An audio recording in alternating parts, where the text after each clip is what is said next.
আজি মঙ্গলবাৰ 2025 চনৰ 1 এপ্ৰিল আজি এপ্ৰিল ফুলছ ডে প্ৰতি বছৰে 1 এপ্ৰিলত উদযাপন কৰা হয় হাস্যৰস আৰু চঞ্চল প্ৰতাৰণাৰ বাৰ্ষিক প্ৰথা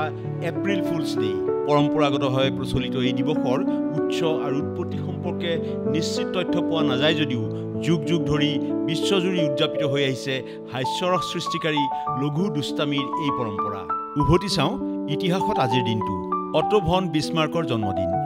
1815 চনৰ 1 এপ্ৰিলত প্ৰুছিয়াৰ ছনহাউজেনত জন্ম হৈছিল জাৰ্মান সাম্ৰাজ্য প্ৰতিষ্ঠাৰ গুৰি ধৰোঁতা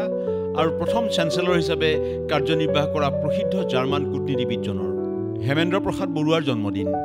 1926 চনৰ 1 এপ্ৰিলত যোৰহাটৰ জালুকনীবাৰীত জন্ম হৈছিল হাৰ্ভাৰ্ড বিশ্ববিদ্যালয়ৰ পৰা MBA ডিগ্ৰী লাভ কৰা উত্তৰ পূৰ্বৰ প্ৰথম ব্যক্তি তথা গুৱাহাটী চাহ নিলাম কেন্দ্ৰ প্ৰতিষ্ঠাৰ লগতে চাহ উদ্যোগৰ বিকাশত গুৰুত্বপূৰ্ণ ভূমিকা লোৱা প্ৰসিদ্ধ উদ্যোগপতিগৰাকী যোগেশ দাসৰ জন্মদিন 1927 চনৰ 1 এপ্ৰিলত উত্তৰ লখিমপুৰত জন্ম হৈছিল অসম সাহিত্য সভাৰ প্ৰাক্তন সভাপতি সাহিত্য অকাডেমী আৰু অসম উপত্যকা সাহিত্য বঁটাৰে সন্মানিত যশস্বী গল্পকাৰ ঔপন্যাসিকজনৰ মঙ্গলত পানী নাছাৰ এপ্ৰিল ফুল 2005 চনৰ 1 এপ্ৰিলত নাছাই astronomy picture of the day ৱেবছাইটত মঙ্গল গ্ৰহত পানী শিৰোনামেৰে এটা টিজাৰ পোষ্ট কৰি বিশ্ববাসীক বিভ্ৰান্ত কৰিছিল বাৰ্তাৰ অন্তত লিখিছিল APODৰ পৰা এপ্ৰিল ফুলছ দিৱসৰ শুভেচ্ছা BBCৰ এপ্ৰিল ফুল 1957 চনৰ 1 এপ্ৰিলত BBCৰ পেনোৰামা অনুষ্ঠানত ছুইজাৰলেণ্ডৰ কৃষকে গছৰ পৰা স্পেগেটি চপাই থকা এটা কাল্পনিক কাহিনী সম্প্ৰচাৰ কৰে দৰ্শকক এপ্ৰিল ফুল সজোৱা এই কাহিনী সত্য বুলি ভাবি বহু দৰ্শকে স্পেগেটিৰ কৃষি পদ্ধতিৰ বিষয়ে জানিবলৈ BBCৰ সৈতে যোগাযোগ কৰিছিল দিল্লীলৈ স্থানান্তৰ ভাৰতৰ ৰাজধানী 1912 চনৰ 1 এপ্ৰিলৰ দিনটোতে ভাৰতৰ ৰাজধানী কলকাতাৰ পৰা দিল্লীলৈ স্থানান্তৰ কৰা হৈছিল সেই পৰ্যন্ত ব্ৰিটিছে কলকাতাৰ পৰাই শাসন কাৰ্য পৰিচালনা কৰিছিল অৱশ্যে গৰমৰ দিনত সিমলাৰ পৰা চলিছিল কামকাজ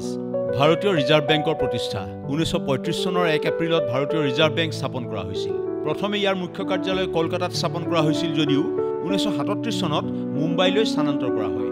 নামৰূপ সাৰ কাৰখানাৰ পৃথকীকৰণ 2002 চনৰ 1 এপ্ৰিলত নামৰূপ সাৰ কাৰখানা হিন্দুস্তান ফাৰ্টিলাইজাৰ কৰ্পোৰেশ্যনৰ পৰা বিভক্ত কৰি Brahmaputra valley fertiliser corporation limited হিচাপে নামাকৰণ কৰা হয় গুগলে মুকলি কৰিলে জিমেইল সেৱা 2004 চনৰ 1 এপ্ৰিলত গুগলে ব্যক্তিগত বিনামূলীয়া ইমেইল সেৱা জিমেইল মুকলি কৰে 1 GB তথ্য সংৰক্ষণৰ সুবিধাৰে আৰম্ভ হোৱা জিমেইলে এতিয়া 15 GB বিনামূলীয়া তথ্য সংৰক্ষণৰ সুবিধা প্ৰদান কৰে এপল কম্পিউটাৰ কোম্পানীৰ প্ৰতিষ্ঠা 1976 চনৰ 1 এপ্ৰিলত ষ্টিভ জবছ ষ্টিভ জনিয়াক আৰু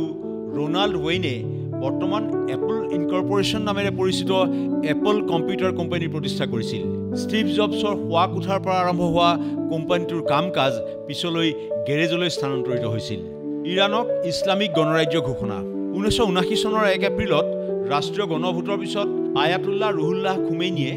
ইৰাণক ইছলামিক ৰিপাব্লিক বুলি ঘোষণা কৰে ইয়াৰ ফলত পাহলভী বংশৰ শাসনৰ অন্ত পৰে আৰু ইৰাণত নতুন যুগৰ আৰম্ভ হয় কুকুৰ মেকুৰী খোৱাত নিষেধাজ্ঞা 2020 চনৰ 1 এপ্ৰিলত চীনৰ চেনজেন চহৰত কুকুৰ আৰু মেকুৰী খোৱা নিষিদ্ধ কৰা হয় কোভিড-19ৰ উদ্বেগজনক পৰিস্থিতিত